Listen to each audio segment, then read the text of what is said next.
তথ্য যোগাযোগ প্রযুক্তি বা আইসিটির মধ্যে লজিক গেটের যে অঙ্কগুলা করব এগুলার মধ্যে আমরা গুণ হিসাবে গুণ চিহ্ন ব্যবহার না করে আমরা ডট ইউজ করব। 0.0 সমান সমান 0, 0.1 সমান সমান 0, 1.0 সমান সমান 0, 1.1 সমান সমান 1। এগুলা কিন্তু দশমিকের গুণ। আজকে আমরা একাদশ দ্বাদশ শ্রেণীর তথ্য যোগাযোগ প্রযুক্তির তৃতীয় অধ্যায়ের দ্বিতীয় অংশ ডিজিটাল ডিভাইস নিয়ে একটা আলোচনা করব। আমরা গত ক্লাসগুলোতে আমরা প্রথম অংশ বা সংখ্যা পদ্ধতি নিয়ে এ টু জেড আলোচনা করেছিলাম, আর আজকে আমরা সংখ্যা পদ্ধতির পরবর্তী অংশটা হচ্ছে ডিজিটাল ডিভাইস, সেটা নিয়ে আলোচনা করব। তাহলে দেখো এখানে তৃতীয় অধ্যায়টার দ্বিতীয় অংশ হচ্ছে ডিজিটাল ডিভাইস। তাহলে প্রখ্যাত ইংরেজ গণিতবিদ জর্জ বুল 1847 সালে তার প্রথম প্রকাশিত গ্রন্থ the the mathematical analysis of লজিকে সর্বপ্রথম বুলীয় বীজগণিত নিয়ে আলোচনা করেন। বাইনারি সংখ্যা আবিষ্কৃত হওয়ার পর বুলীয় বীজগণিতের সত্য এবং মিথ্যাকে বাইনারি 1 এবং 0 দিয়ে পরিবর্তন করার মাধ্যমে কম্পিউটার সকল কাজ সম্পন্ন করা হয়। তাহলে দেখো এখানে যে তার নামটা হচ্ছে জর্জ বুল, আর তিনি হচ্ছে একজন ইংরেজ গণিতবিদ। তিনি 1847 সালে তার একটা বই প্রকাশিত করেছেন। তার বইটার নাম হচ্ছে the mathematical analysis of logic. এই বইয়ের মধ্যে সর্বপ্রথম বুলীয় বীজগণিত নিয়ে আলোচনা করেছিলেন। তো পরবর্তীতে তার বইটা আরো সংস্করণ হয়েছিল এবং নতুন নতুন তিনি বই লিখেছিলেন, কিন্তু 1847 সালে তিনি সর্বপ্রথম এই বুলীয় বীজগণিত নিয়ে আলোচনা করেছিলেন। তাহলে এটা হচ্ছে তার সর্বপ্রথম আলোচনা করেছিলেন। এবার দ্বিতীয় হচ্ছে দেখো, বাইনারি সংখ্যা আবিষ্কৃত হওয়ার পর সর্বপ্রথম কিন্তু আমার বাইনারি সংখ্যা আবিষ্কৃত হয়েছিল। আর বাইনারি সংখ্যাটা হচ্ছে কি 0 এবং 1 অথবা 0 অথবা 1, এই দুইটার সাহায্যে মূলত বাইনারি সকল কাজ করা হয়ে থাকে। তাহলে বাইনারি সংখ্যা আবিষ্কৃত হওয়ার পর বুলীয় বীজগণিতের সত্য এবং মিথ্যাকে বাইনারি 1 এবং 0 দিয়ে পরিবর্তন করার মাধ্যমে কম্পিউটার সকল কাজ সম্পাদন করেন। তাহলে দেখো বাইনারি আবিষ্কৃত হওয়ার পর কম্পিউটারের যত কাজ রয়েছে সবগুলা কিন্তু 1 এবং 0, 1 অথবা 0, এই দুইটার মাধ্যমে কিন্তু কম্পিউটার সকল কাজ সম্পন্ন করে থাকে। তাহলে প্রশ্ন আসতে পারে যে কম্পিউটার কিসের সাহায্যে তার সকল কাজ করে থাকে? বাইনারির সাহায্যে, 0 অথবা 1 এর সাহায্যে। তাহলে দেখো এবার জর্জ বুল প্রদত্ত যুক্তির উপর ভিত্তি করে গণিতের যে শাখা উন্মোচিত হয় তাকে বুলিয়ান আলজেব্রা বলা হয়। এটা কিন্তু কয়ের প্রশ্নের মধ্যে আসে যে বুলিয়ান আলজেব্রা কাকে বলে। তাহলে বুলিয়ান আলজেব্রাটা হচ্ছে যে দেখো, জর্জ বুল প্রদত্ত যুক্তির উপরে আমরা যে কোনো একটা অঙ্ক বা কিছু করার সময় তো নিজের ইচ্ছা মতন করতে পারি না, অবশ্যই এটাকে বিভিন্ন নিয়ম কানুন বা কোনো একটা স্বতঃসিদ্ধ নিয়মের উপর ভিত্তি করে আমাকে এগুলা তৈরি করতে। তাহলে দেখো যখন জর্জ বুল প্রদত্ত যে যুক্তিগুলো জর্জ বুল দিয়েছে তার যুক্তির উপর ভিত্তি করে গণিতের যে শাখাটা উন্মোচিত হয়েছে বা আবিষ্কৃত হয়েছে বা তৈরি হয়েছে তাকে মূলত বুলিয়ান আলজেব্রা বলে। এটা কয়ের প্রশ্নের মধ্যে অবশ্যই আসবে।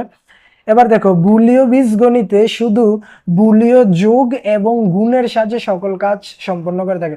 তাহলে এমসিকিউর মধ্যে রোমান সংখ্যা দিয়েও আসতে পারে অথবা ছোট ক খ দিয়েও আসতে পারে। যেমন যে বুলীয় বীজগণিত কি কি সাহায্যে তার কাজগুলো করে থাকে, এটা হচ্ছে যোগ এবং গুণের সাহায্যে তার সকল কাজ সম্পাদন করে থাকে।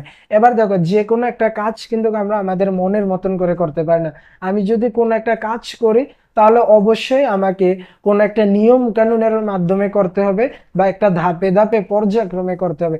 যেমন আমি যখন লেখাপড়া করব বা করি, যে কোনো একটা প্রতিষ্ঠানে করি, সেখানে কিন্তু আমি আমার মন মতন চলতে পারবো না, অবশ্যই ওই প্রতিষ্ঠানের নিয়ম কানুন মেনে আমাকে চলতে হবে। ঠিক তেমনি দেখো বুলিয়ন যে যোগ এবং গুণগুলা রয়েছে এগুলা কিন্তু নিজে নিজে হয় না, এগুলা কিছু নিয়ম কানুনের মধ্যে দিয়ে হয়ে থাকে, আর এই নিয়ম কানুনকে বলা হয় বুলিয়ান স্বতঃসিদ্ধ।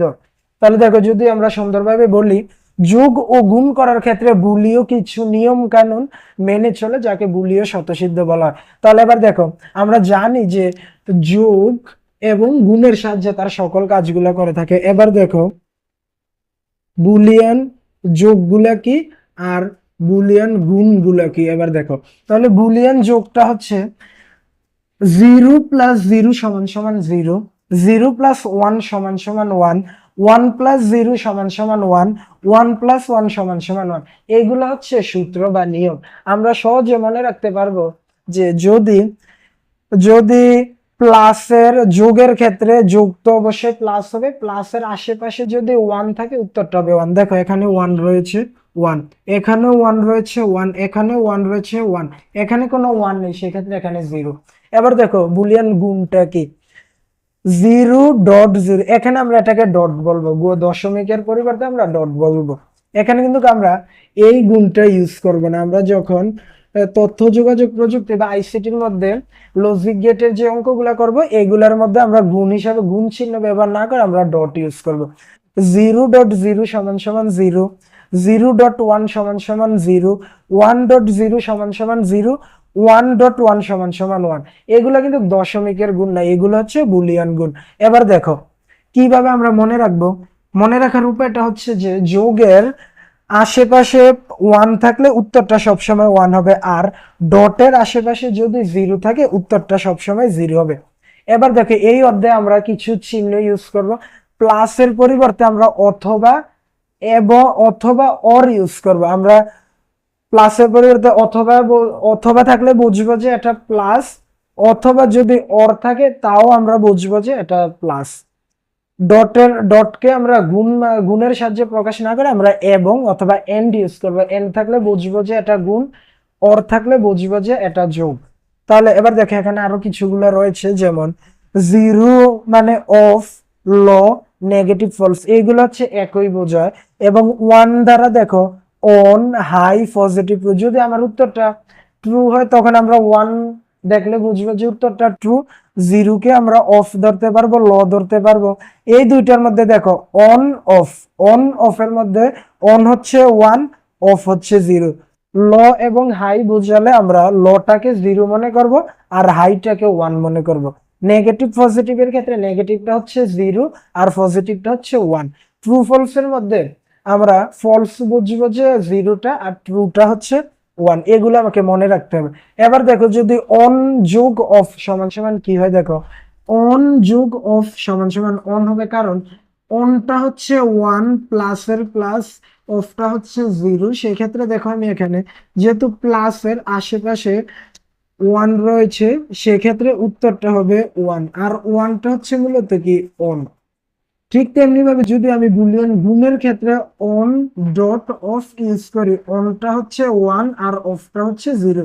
সেক্ষেত্রে আমরা জানি যে দশমিকের আশেপাশে যদি জিরো থাকে তাহলে উত্তরটা হবে জিরো, আর এই জিরোটা হচ্ছে মূলত কি অফ। তাহলে এটা হচ্ছে আমাদের একটা বেসিক আলোচনা। পরের ক্লাসে আমরা ইনশাল্লাহ বুলিয়ান আলজেব্রা বা লজিক গেটের মধ্যে যে কিছু সূত্র রয়েছে সেগুলো নিয়ে আলোচনা করবো। ততক্ষণ পর্যন্ত সবাই ভালো থাকো, ধন্যবাদ সবাইকে।